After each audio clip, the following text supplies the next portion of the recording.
कैसा लगेगा आपको अगर मैं आपसे कहूं कि खतरे में ना हिंदू है ना मुसलमान, बल्कि खतरे में हमारा देश। और ये कैसा लगेगा कि जैसे अंग्रेजों ने हिंदू और मुसलमान को लड़ाया था हमारे देश पर राज करने के लिए, उसी तरह आज कुछ लोग सत्ता में बने रहने के लिए हमें फिर से लड़ा रहे हैं। अगर आप भारत का इतिहास देखोगे तो आप समझ जाओगे कि हिंदू मुसलमान के बीच नफरत हमेशा से नहीं थी। कई सालों तक हिंदू और मुसलमान एक साथ रहते थे, अपने कल्चर्स शेयर करते थे और एक दूसरे के फेस्टिवल्स भी सेलिब्रेट किया करते थे। तो फिर ऐसा क्या हुआ? कब ये मोहब्बत नफरत में बदल गई? और असल में जिम्मेदार कौन? आज हम हिंदू मुस्लिम के बीच नफरत की असल हकीकत को समझेंगे और जानेंगे इस नफरत को कैसे खत्म किया जा सकता है। We are warning that genocide could very well happen in India.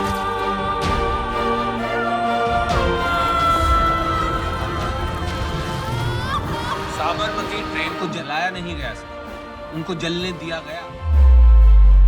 चलिए शुरू से शुरू करते हैं। बहुत से लोगों को ये गलतफहमी है कि मुसलमान मुगल आने के बाद इंडिया में आए, लेकिन ये सच नहीं है। मुगल इंडिया में आए सन 1526 में, लेकिन मुसलमान इंडिया में रह रहे थे साल 629 से भी पहले। और इसका प्रूफ है इंडिया की सबसे पहली मस्जिद जो केरला में बनी थी साल 629 में, जो आज भी मौजूद है। और रही बात मुगलों की, तो जब उन्होंने इंडिया इन्वेड किया तब मुगलों ने बहुत से टेम्पल्स डिस्ट्रॉय किए, क्लोज किए। ये एलिगेशंस हमेशा से लगाए जाते हैं। मैं मुगलों का सपोर्ट नहीं कर रहा, और अगर उन्होंने ऐसा किया है तो बहुत ही गलत किया है। लेकिन साथ ही हमें ये भी सुनने को मिलता है कि मुगलों ने टेम्पल्स बनाए भी और वहां डोनेट भी किया है। ये बहुत पुरानी बात है, तो इन्हें वेरीफाई करना बहुत मुश्किल है। लेकिन जो बात मुझे सॉलिड प्रूफ के साथ मिली वो ये थी कि मुगलों के इंडिया में आने से पहले और आने के बाद भी इंडिया हमेशा से अलग अलग कल्चर्स और रिलीजन का देश रहा है। कई सदियों तक हिंदू और मुसलमान शांति और मोहब्बत से एक साथ रहते थे। सूफी सेंट्स और भक्ति पोएट्स प्यार और एक साथ रहने का मैसेज देते थे, जो हर रिलीजन के लोगों को साथ रखता था। तो अगर सब कुछ इतना अच्छा चल रहा था, फिर ऐसा क्या हुआ? ये नफरत की कहानी शुरू होती है 1800s में, जब ब्रिटिश इंडिया पर कब्जा करते हैं। हिंदू और मुसलमान के बीच नफरत पैदा करने वाले पहले जिम्मेदार ब्रिटिश थे। ब्रिटिश ने इंडिया पर राज करने के लिए डिवाइड एंड रूल पॉलिसी अपनाई। इन्होंने इंडिया पर सिर्फ राज ही नहीं किया,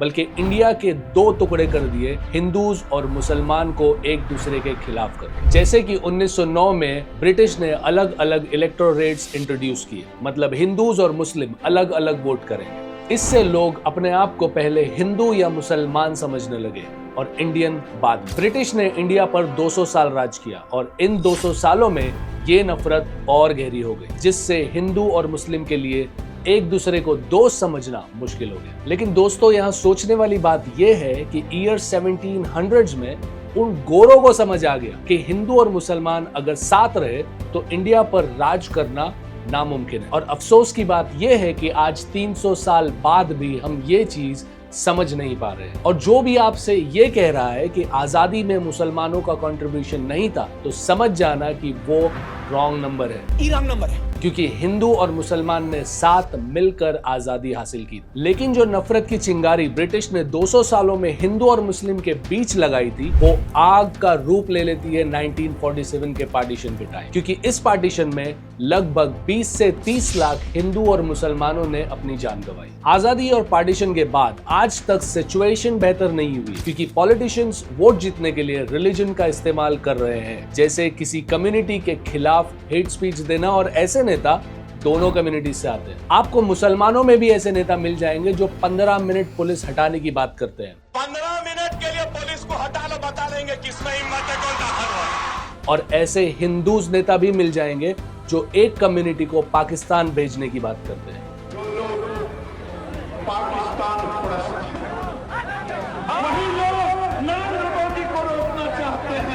कुछ पार्टीज हिंदू वोट्स पर फोकस कर रही है, कुछ पार्टीज मुस्लिम वोट्स पर फोकस कर रही है, और बस इन्हीं लोगों की वजह से हम आपस में लड़ रहे हैं। और वक्त के साथ ये लड़ाई बढ़ती जा रही है। जैसे कि 1990 में कश्मीरी हिंदू पंडितों को कश्मीर से भागना पड़ा क्योंकि उन्हें मुसलमानों से जान का खतरा था, और इस दौरान 30 से 80 पंडितों को अपनी जान गंवानी पड़ी। फिर 1992 में अयोध्या की बाबरी मस्जिद को तोड़ा गया, जिससे पूरे देश में राइट्स हुए, जिसमें 900 लोग मारे गए और लगभग 150 लोग मिसिंग हो गए। और फिर 2002 में हुआ गोधरा कांड, जिसमें मुसलमानों ने साबरमती एक्सप्रेस के 2 डब्बों को गोधरा स्टेशन पर पेट्रोल डालकर जला दिया, जिसमें 59 लोगों की जानें गई, जिसमें ज्यादातर बच्चे और औरतें थी। और पॉसिबली गोधरा कांड के रिस्पॉन्स में 2002 के गुजरात राइट्स हुए, जिसमें मुसलमान के खिलाफ भयानक वायलेंस हुआ। ऐसे और भी बहुत से इंसिडेंट हुए हैं जिससे ये नफरत दिखाई देती है। लेकिन यहाँ एक बात गौर करने वाली है कि जब भी ऐसे कोई इंसिडेंट्स होते हैं, उनमें कभी कोई सेलिब्रिटी, कोई पॉलिटिशियन या कोई बिजनेसमैन की जान नहीं गई, ना उनके कोई फैमिली मेंबर्स उसमें इन्वॉल्व थे। लड़ने वाले और मरने वाले लोग आपके और मेरे जैसे आम लोग थे, जिनका पॉलिटिक्स से कोई लेना देना नहीं था। लेकिन उन लोगों की जानें सिर्फ इसलिए गई क्योंकि वो नेताओं के भड़कावे में आ गए। तो आपसे हाथ जोड़कर विनती है कि ऐसे नेता जो किसी कम्युनिटी को टारगेट कर रहे हो, चाहे वो मुसलमान नेता हो या हिंदू नेता, उनसे बचे और दूर रहे और उन्हें सपोर्ट ना करें। तो ना हिंदू खतरे में है और ना ही मुसलमान। खतरा हमें ऐसे नेताओं से है। ये तो बात हुई 20 साल पुरानी। अब आइए जानते हैं इस टेक्नोलॉजी के जमाने में हिंदू और मुसलमान को कैसे लड़ाया जा रहा है। पॉलिटिशियंस के बाद आती है हमारी सो कॉल्ड मीडिया। मीडिया के काम होते हैं सच बताना, पॉलिटिशियन से सवाल करना और पूरी दुनिया में क्या हो रहा है उसे लोगों तक पहुंचाना। ये होते हैं मीडिया के काम, जो कि हमारी मीडिया नहीं कर रही है। हमारी मीडिया सुबह से लेकर रात तक बस इंडिया, पाकिस्तान और हिंदू मुस्लिम ही कर रहे हैं, या फिर बस चिल्ला रहे हैं कि nation wants to know. And when Bennett Coleman and company told me that we have a trademark. कभी कभी तो ऐसा लगता है नेशन को नहीं, इसी को जानना है कि खतरे में कौन है। हमारा देश पॉपुलेशन के हिसाब से दुनिया का नंबर 1 देश है और हमारी जीडीपी 5th रैंक पर है और हमारी मीडिया 159th रैंक पर है वर्ल्ड में, क्योंकि ये न्यूज कम बताते हैं और किसी पार्टी का प्रचार करने में लगे रहते हैं। मीडिया के साथ सोशल मीडिया भी एक पावरफुल टूल बन गया है जिससे नफरत फैलाई जा रही है। जैसे ट्विटर, फेसबुक और व्हाट्सएप पर फेक न्यूज, हेट स्पीच फैलाना आम बात हो गई, जैसे कि 2020 के दिल्ली राइट्स में हुआ। Fake videos, fake messages viral हुए जिससे हिंदूज और मुस्लिम के बीच वायलेंस और ज्यादा बढ़ गई। सोशल मीडिया में सबसे बड़ी प्रॉब्लम है एनोनिमिटी की, जिसमें लोग फेक प्रोफाइल्स बनाकर नफरत फैला रहे हैं एक दूसरे की कम्युनिटी के खिलाफ बिना किसी डर, जिसने सोशल मीडिया को वायलेंस का बेस बना दिया। तो मेरी राय ये है, न्यूज चैनल अगर देखना है तो ऐसे न्यूज चैनल देखो जो सच बताए और एक्चुअल में न्यूज बताए। और सोशल मीडिया पर अगर आपको कोई भी फेक मैसेज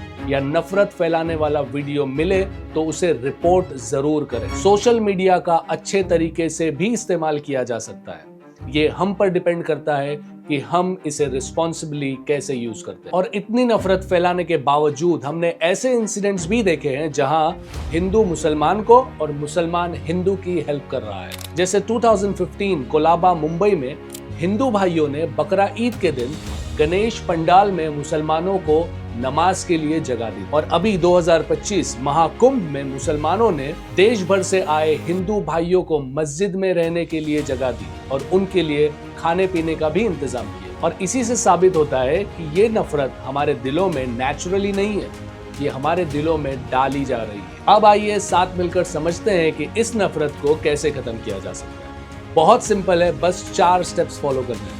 सबसे पहले हमें हमारे बच्चों को ये बताना होगा कि हिंदुस्तान एक गार्डन की तरह है जिसमें हर तरह के फूल है, इसीलिए वो खूबसूरत है। और फूलों से मेरा मतलब है रिलीजन। दूसरा, जितना हो सके दूसरी कम्युनिटी से खुलकर बातचीत करें, उनके बारे में जानें, इससे मिसअंडरस्टैंडिंग दूर होगी और यूनिटी बिल्ड होगी। तीसरा, जैसा कि मैंने वीडियो में पहले भी कहा, ऐसे नेता जो नफरत फैला रहे हैं उनसे सवाल करो और दूर रहो, और ऐसे नेता को सपोर्ट करो जो यूनिटी बनाने की बात कर रहे हो। और लास्ट, सोशल मीडिया का इस्तेमाल रिस्पॉन्सिबली करो।